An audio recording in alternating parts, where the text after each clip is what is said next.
What's up guys, my name is Chris and this is the glitch effect tutorial video for Final Cut Pro. Now if this is what you're after, great, keep watching. If it's not what you're after, maybe check out one of my other videos and I will possibly see you next week. So this video is going to be split up into 3 different sections. The first section is going to be showing you how to do a full screen glitch effect with a plugin that you can download free from my website. The second section is going to be how to do a similar effect with just what you can get away with in Final Cut Pro with a couple of different effects that are already installed. And the third and final section is going to be this, where I show you how to do the separated glitch effect, kind of like this, where essentially you can glitch out any specific item on the screen.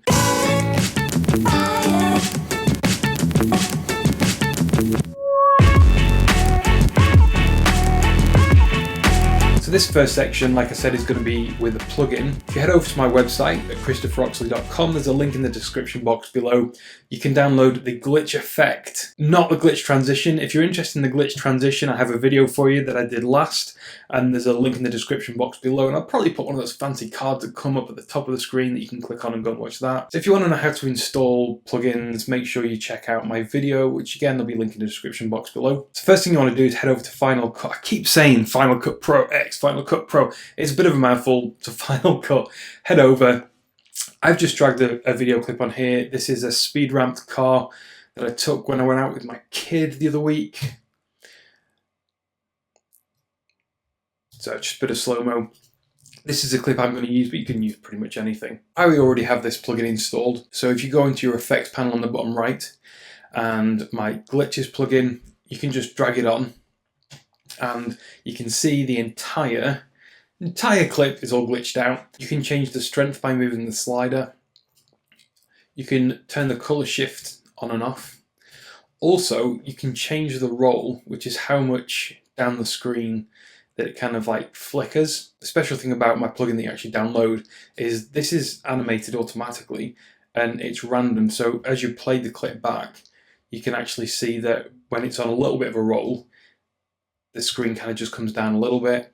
And if you put it full on, it goes kind of crazy. You play it back, it's like, what? That's really flickery. So that's how you do your full screen effect. Just drag that on, play with the sliders till you get the sort of desired effect. I know some of you probably prefer to try and do this without plugins and sort of like learn more of Final Cut. So I'm going to give you a quick rundown as to how you can kind of get a similar effect with the built-in effects in Final Cut. First thing you want to do is you want, in the search bar at the bottom, when you've got your all effects selected, if you search for Bad TV, I think it is, yeah, Bad TV, you can drag that onto your clip and you can see kind of have that glitchy effect.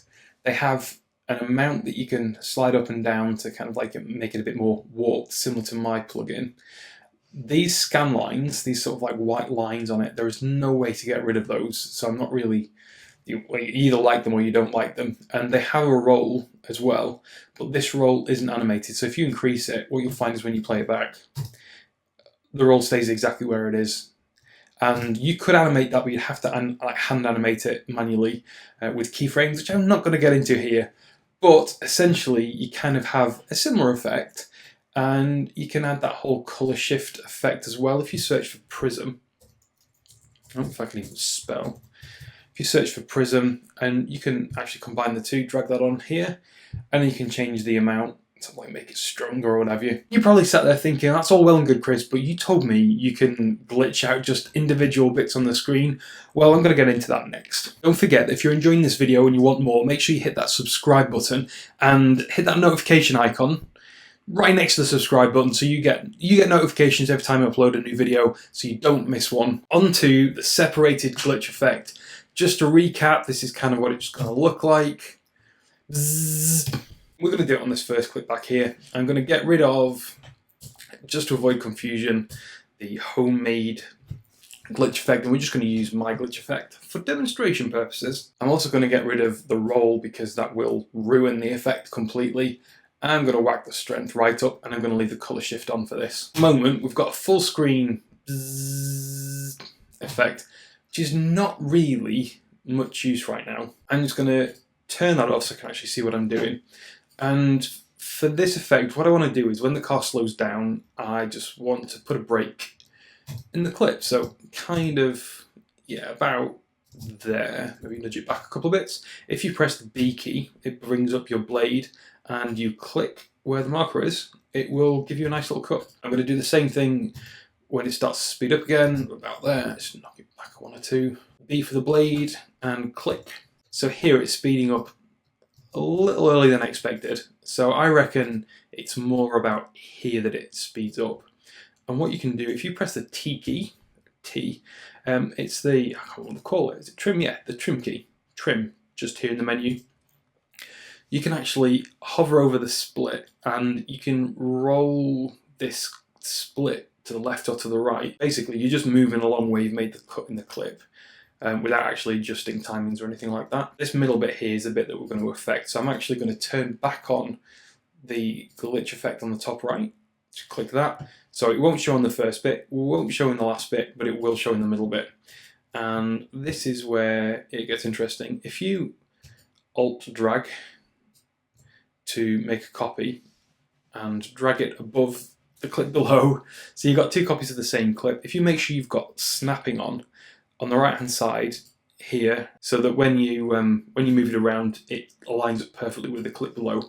You don't really want that to be misaligned or anything, so that'll kind of look a bit funky if you're not careful. I don't want the effect to be going on the top clip, so I'm going to disable back on the top right for effects. I'm just going to disable it for the top clip. It's on the bottom one, but because the top clip is above it, it's kind of covering it. In order to kind of see what's going on behind it, we need to create a mask. So in the effects panel on the bottom right, if you click, if you type mask and drag a draw mask onto the top clip, boom. And then what you can do, if you see here, it says click to add control points. Basically, you just start very roughly clicking around the shape of the car. Boom, ba-dum, bum, bum, click. You don't need to be precise, it's just rough, kind of getting the rough contour of it. All the way around. You don't need to worry about matching and getting it right up. Like here, I'm cutting off a bit of the car. It really doesn't matter. And I'll show you why in a second. So I'm just going to quickly run around this. If you really wanted, you could be a bit more careful. And make sure that when you're right near the end, you hover over the first sort of point you put down. You'll see that next to the pen, there's like a little plus icon. It'll go to a circle, and that basically will complete your path. And what will happen is you'll see the car in the middle is completely fine, but on the outside, all the trees and everything are going all crazy. And what you've done is you've created a mask so that everything around your shape is kind of just disappeared and it's showing what's behind it.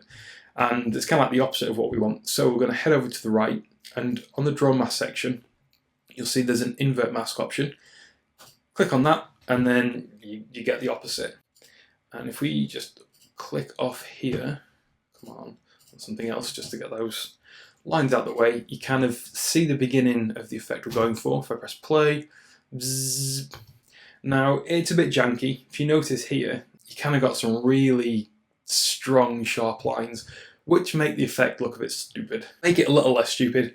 What you want to do is you want to go on the draw mask that you've just created, and you want to increase the feather and the fall off.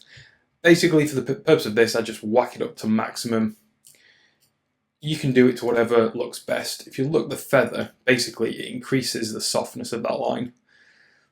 You'll find that depending on the clip you're wanting to affect, you might need to change those a little bit so it looks best for your clip. And if I play this back again, and it kind of looks like the car's all glitched out when it goes slowly, which I think is kind of cool. In my next video, I'm going to show you how to apply this effect to text to kind of give you a glitch text effect. If you want to see that, make sure you hit that subscribe button. Again, click the bell and you'll get notifications when it goes live straight away. And thanks for watching, guys, and I will see you in the next video.